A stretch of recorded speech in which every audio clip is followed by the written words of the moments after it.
Mesdames et messieurs, bienvenue sur Africa 24. Créée en 2012, la région du Hambol est située au centre-nord de la Côte d'Ivoire, d'une superficie d'environ 20 000 km² et peuplée d'environ 477 000 habitants. Elle est habitée principalement par les Malinké, Tagbanan, Sénoufo, Dimini, Djamala et bien d'autres encore.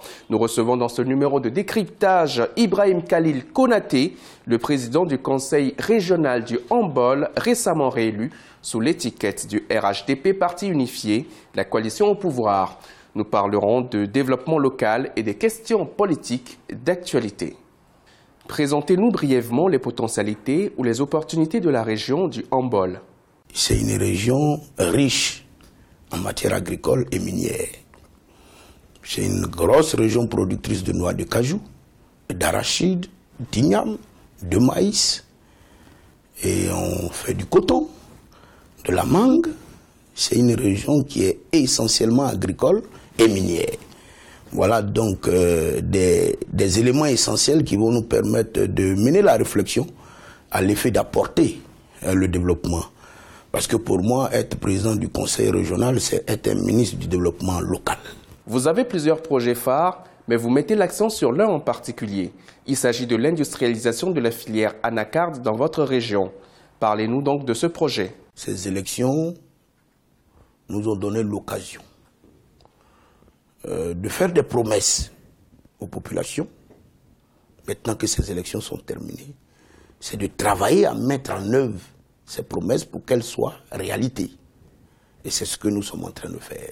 Nous allons séjourner en Malaisie et nous allons signer le protocole d'accord pour le financement de l'implantation de 3 unités de transformation de noix de cajou dans la région. Donc dans chaque département, il y aura une unité de transformation de capacité 2750 tonnes par an et qui va générer 113 emplois permanents par unité. Donc dans les différents départements, il y aura 113 emplois. Comment comptez-vous financer la réalisation de tous les projets de votre mandature qui coûtent plusieurs milliards de francs CFA alors que le budget du Conseil fait moins d'1 milliard?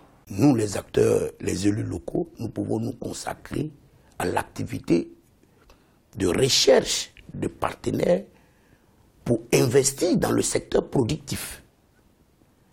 Parce que l'État ne peut plus venir investir dans le secteur productif. C'est le rôle du privé.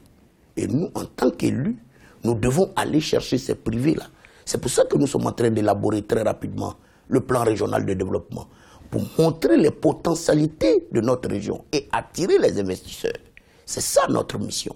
J'ai pour coutume de dire qu'un projet bien monté se finance par lui-même. Et un projet bien monté, c'est quoi? C'est une bonne étude de faisabilité qui attire l'investisseur. Les éléments clés, c'est quoi? C'est le temps de récupération du capital investi, le taux de rentabilité interne du projet, le taux de rentabilité économique, ça veut dire que son impact sur l'économie de la zone dans laquelle le projet est implanté. Si ces indicateurs-là sont bons, mais bien entendu, le financier met ses ressources financières.